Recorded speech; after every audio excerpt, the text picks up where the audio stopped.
नमस्कार, आप देख रहे हैं प्रजा प्रवक्ता का विशेष कार्यक्रम प्रजा संवाद में हूं आपके साथ प्रकाश मोहन जायसवाल।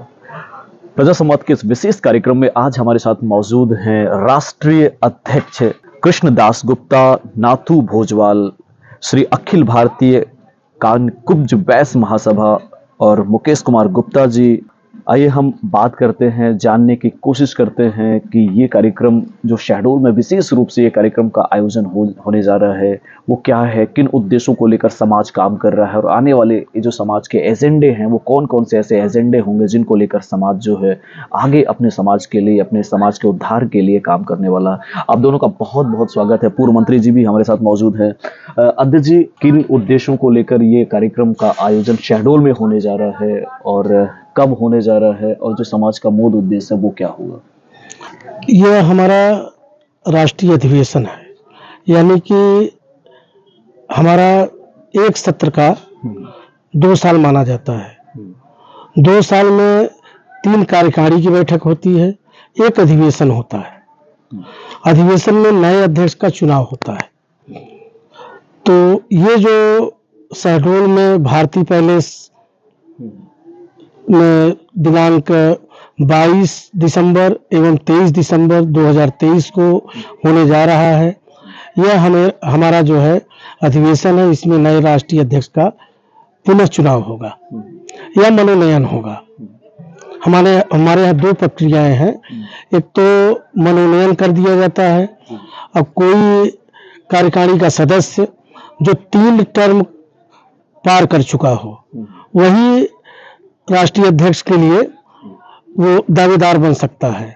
तो अगर किसी के मन के अंदर ऐसी बात है कि हम भी जो है चुनाव लड़ना चाहते हैं और हम चुनाव मनोनयन नहीं चाहते, तब वो चुनाव प्रक्रिया होती है। तो चूंकि आप इसके राष्ट्रीय अध्यक्ष भी हैं, आपके कार्यकाल में विशेष उपलब्धियां क्या रही और कितने वर्ष का कार्यकाल था और जो आप अपने कार्यकाल से संतुष्ट हैं या एक्सटेंशन यदि मिलता है तो और क्या करना चाहेंगे? देखिए, सही अगर मायने में पूछा जाए, जो मैं अपने अनुभव की बात आपको बता रहा हूँ, 2 साल का समय बहुत कम होता है एक राष्ट्रीय अध्यक्ष के लिए। पूरे भारतवर्ष में बहुत सारी हमारी धर्मशालाएं हैं, बहुत हमारे मंदिर हैं हमारे समाज के। तो 2 साल में कोई भी राष्ट्रीय अध्यक्ष, चाहे जितना भी तेज राष्ट्रीय अध्यक्ष हो, वो पूरा काम नहीं कर सकता। जो उसके मन के अंदर एक भाव बना हुआ है कि मैं राष्ट्रीय अध्यक्ष बनूंगा तो ये करूंगा वो करूंगा, समाज को बहुत आगे ले जाऊंगा, अच्छी दिशा दूंगा, हमारे जो पूर्वजों की बनाई हुई संपत्ति है उसको जो है मैं उसका निर्माण और अच्छे तरीके से करा सकूं। तो हमारे हिसाब से अगर समाज को नई दिशा देना है तो एक अध्यक्ष को 2 टर्म रहना चाहिए। बिल्कुल। हमारे साथ समाज के पूर्व मंत्री जी हैं मुकेश कुमार गुप्ता जी। मुकेश जी, आपका भी बहुत बहुत स्वागत है। आपको क्या लगता है कि समाज को और किस दिशा पे काम करने की जरूरत है, और यदि उन जरूरत को लेकर, चूंकि एक बड़ा बुजुर्ग वर्ग है और एक सशक्त वर्ग है जो लीड कर रहा है पूरे समाज को, आप पूर्व मंत्री भी रह चुके हैं, आपको क्या लगता है कि किन किन उद्देश्यों को लेकर समाज को और कुछ करने की जरूरत है? समाज में करने के लिए बहुत कुछ है।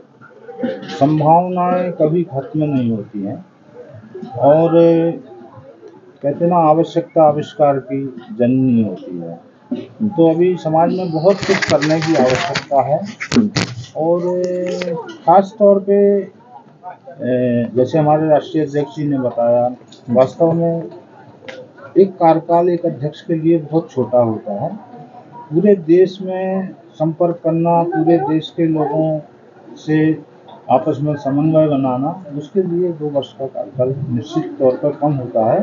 परंतु जैसा मैंने बताया कि खास तौर पे युवाओं के क्षेत्र में कार्य करने की इसलिए ज़रूरत है, उनको एक ट्रेनिंग प्रोग्राम की महासभा में जो भी सर्वसम्मति से अभी जो हमारा शहडोल में अधिवेशन होने वाला है और अधिवेशन में जो भी सर्वसम्मति से या चुनाव के द्वारा जो भी महासभा का अध्यक्ष निर्धारित होता है, तो मेरी एक ही अपील है कि युवाओं के लिए एक ट्रेनिंग प्रोग्राम की आवश्यकता है। बिल्कुल, ताकि वो एक समाज सेवा का एक अच्छा तरीका विकसित हो उनके बीच में, उससे वो सीख के आगे बढ़े। जब ट्रेनिंग से, मैंने ये बात कई अवसरों पर कही है कि जब ट्रेनिंग से आतंकवादी तैयार किए जा सकते हैं, बिल्कुल। जो अपने शरीर पर बारूद बांध के अपने आप को चिथड़े उड़ा देते हैं, तो ट्रेनिंग से अच्छे कार्यकर्ता निर्मित किए जा सकते हैं प्रशिक्षण के जरिए। बिल्कुल सामाजिक बिल्कुल सशक्त कार्यकर्ता रूप से यदि उसकी काउंसलिंग की जाए तो निश्चित रूप से बड़े। डॉक्टर, एक और सवाल आपसे है कि जिस तरीके से वर्तमान युवाओं में धैर्य की कमी और बढ़ता हुआ आक्रोश का जो प्रभाव है, कहीं ना कहीं आज का युवा कल का भारत, हम ऐसा सोचते हैं। समाज का भी एक उद्देश्य होता है कि युवाओं को कैसे मजबूत किया जाए। तो जो वर्तमान युवाओं में धैर्य की कमी है और जो आक्रोश है, इसका बड़ा कारण क्या मानते हैं आप, और उनकी सफलता के लिए कितना बाधक है? देखिए, आक्रोश का एक कारण कहते हैं ना कि जब अपेक्षा पूरी नहीं होती तो आक्रोश बढ़ता है, और उस सबके पीछे एक मूल कारण यही है, संस्कारों की कमी। धैर्य नहीं है तो उसके पीछे भी कहीं ना कहीं संस्कारों की कमी है।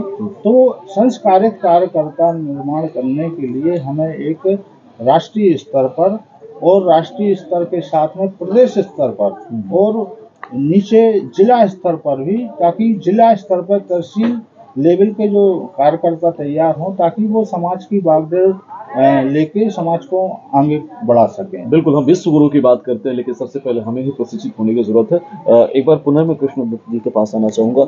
ये जो विंग होते हैं कृष्णदत्त जी, कितने विंग होते हैं अपने समाज के, और जो एक लेवल होता है कितने लेवल पे होते हैं, कैसे कैसे इसके कार्यकर्ता होते हैं, कैसे कैसे ये पूरी कार्यकारिणी होती है? हमारे यहाँ देखिए, 6 उपाध्यक्ष होते हैं, 6 मंत्री होते हैं, सहायता मंत्री होते हैं, शिक्षा मंत्री होते हैं, और हमारी जो और विंग है वो जैसे राजनैतिक प्रकोष्ठ है, व्यापारिक प्रकोष्ठ है, प्रबुद्ध प्रकोष्ठ है। ऐसे विंग हमारे यहाँ बने हुए हैं समाज को एक नई दिशा देने के लिए। मैं जब राष्ट्रीय अध्यक्ष बना, मेरा चुनाव हुआ चित्रकूट में, उसके पहले थोड़ा सा जो हमारे पूर्व में अध्यक्ष थे वो लोगों से दूरी बना के चलते थे। उससे जहाँ तक हम समझते हैं, हमारे बहुत ही वरिष्ठ साथी मेरे साथ पूर्व मंत्री जी बैठे हैं, उनके कार्यकाल में आपने, उनके कैबिनेट में आपने मंत्री के रूप में काम किया है, आप बहुत अनुभवी आदमी हैं। जैसा मुझको महसूस होता है कि वो दूरी बना के लोगों से रखे, इससे समाज का जो है काम बाधित हुआ। अभी आपने एक प्रश्न हमारे माननीय मंत्री जी से कहा है आपने कि युवाओं में आक्रोश क्यों है। उसकी सबसे बड़ी बात यह है कि अगर हम अपने आप को बहुत बड़ा सीनियर समझते हुए हम ये समझ लें कि 20 साल का लड़का है, मैं 60 साल का जो है व्यक्ति हूँ, तो मैं इससे बात क्यों करूं। ये हमारी सबसे गलत सोच है, सबसे बड़ी भूल है। हमको देखे, आज का युवा कल का भविष्य है। अगर हमारे साथ हमारा, लेकिन बड़ा दुर्भाग्य है कि उसका खुद का कोई भविष्य नहीं है। ऐसी बात नहीं है, हम लोग तो प्रयास कर रहे हैं, करेंगे, आगे भी करेंगे। पथ पे रहेंगे तब भी करेंगे, नहीं पथ पे रहेंगे तब भी करेंगे। कि यह हमारा जो है कहीं से भी उसको निराशा न समझ, अपने आप को समझे, और उसका भविष्य हमेशा उज्जवल रहता है, ऐसा नहीं है। और देख लीजिए, अब यही आप शहडोल में आप देख लीजिए कि युवाओं का कितना बड़ा योगदान है, इसी कार्यक्रम को लेकर के कितना उत्साह है। मैं तो बहुत सारे लोगों से बात किया, लेकिन बहुत सारा उत्साह है।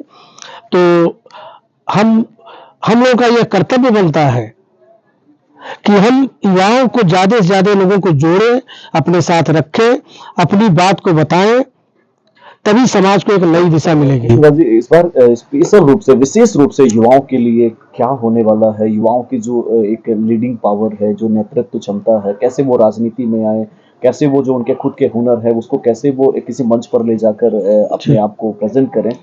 खासतौर से अभी जब हम वर्तमान दृष्टिकोण में देखते हैं कि राजनीति में युवाओं का एक जो यूज होते हैं, दुरुपयोग होता है उनका, लेकिन खुद में उसका कोई एक भविष्य नहीं होता है। इसको लेकर समाज क्या करने वाला है? क्योंकि काफी की तादाद में पूरे देश में समाज के लोग हैं जी।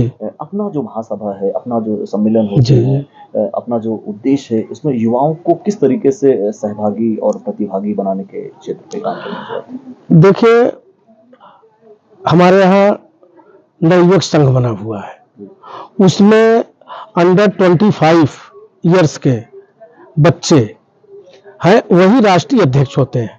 अब वो जैसे मेल बॉडी की कमेटी बनती है, वैसे वो उनकी कमेटी बनती है। और उनको जब हमारी महासभा की कहीं कार्यकारिणी की बैठक हुई या अधिवेशन हुआ, तो उनको भी 2 घंटे का समय दिया जाता है। मंच जो राष्ट्रीय अध्यक्ष होता है वो दर्शक दीर्घा में बैठ जाता है, और जो नवयुवक संघ का होता है वो मंच संभालता है। तो वो उसमें केवल अंडर 25 ईयर्स के लोग जो है रहते हैं, और वो अपने प्रतिभा को दिखाते हैं, अपने हुनर को दिखाते हैं, और हम लोग उनसे सीख लेते हैं कि देखिए जहां तक हम नहीं सोच पा रहे हैं उससे ज्यादा आज हमारा युवा सोच रहा है। और युवा को हमेशा आगे करके काम करना चाहिए, तभी कोई चाहे संस्था हो, चाहे वो राजनीतिक संस्था हो, चाहे सामाजिक संस्था हो, अगर युवाओं को आगे हम नहीं करेंगे तो हमारा कल्याण होने वाला नहीं है। मुकेश जी, किस तरीके का विराट भरा में ये पहली बार मुझे लग रहा है ये सम्मेलन होने वाला है जी। शहडोल, अगर शहडोल संभागीय मुख्यालय की बात करें, कितना विस्तार होगा, कितने तादाद में लोग यहाँ पे उपस्थित होंगे? हमारी ऑल इंडिया जो महासभा है उसमें देश के सभी प्रांतों के प्रतिनिधि जो हैं, साथ में हमारे पड़ोसी देश नेपाल है, भूटान है, इधर से जो भी हमारे समाज के वहाँ जो संगठन है उनके प्रतिनिधि भी उसमें शामिल होते हैं। और क्योंकि शहडोल में बड़ा सौभाग्य है, मध्य प्रदेश के लिए सौभाग्य मिल रहा है शहडोल में, और सबसे बड़े ये सौभाग्य हमारे जो समाज के एक निर्विकार समाज सेवी, जिनको कोई नाम से कोई मोह नहीं है कि उनका नाम हो, पर्दे के पीछे से भी वो समाज के लिए बहुत कुछ करते हैं, उनको ये सौभाग्य मिल रहा है। तो 22 और 23 दिसंबर 2023 को शुक्रवार शनिवार को यहाँ हमारे ऑल इंडिया महासभा की कार्यकारिणी की बैठक है, और साथ में राष्ट्रीय अधिवेशन है, 40वां राष्ट्रीय अधिवेशन है। उसमें हमारे महासभा के सम्मानीय अध्यक्ष का चुनाव होगा। मेरा सभी समाजजनों से एक ही निवेदन है कि यथासंभव सर्वसम्मति से महासभा अध्यक्ष चुना जाए, ताकि जो चुनावी राजनीति आगे जाके समाज में एक वैमनस्यता का एक कारण ना बने, और समाज को सभी एकजुट होकर समाज के लिए सब मिलकर कार्य कर सकें। बिल्कुल, तो कहा जाता है कि लोग जुड़ते गए, कारवां बनता गया, एक ऐसा समाज जो अपने समाज के समूह या जो भी लोग होते हैं उनको किस तरीके से सशक्त करना, उनको मजबूत करना, समाज के मुख्य धारा से जोड़ना, चाहे वो एजुकेशन के क्षेत्र में हो, चाहे वो सेवा के क्षेत्र में हो, चाहे वो शिक्षा के क्षेत्र में हो, चाहे वो रोजगार के क्षेत्र में हो।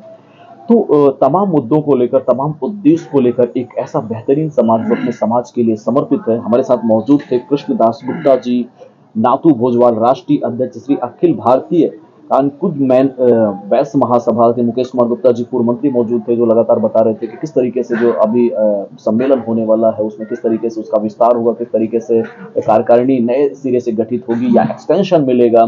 चलिए आखिरी अपील कृष्णदास गुप्ता जी से क्या अपील करना चाहेंगे जो समाज के लोग हैं आने वाले जो शहडोल का आयोजन है उसके लिए?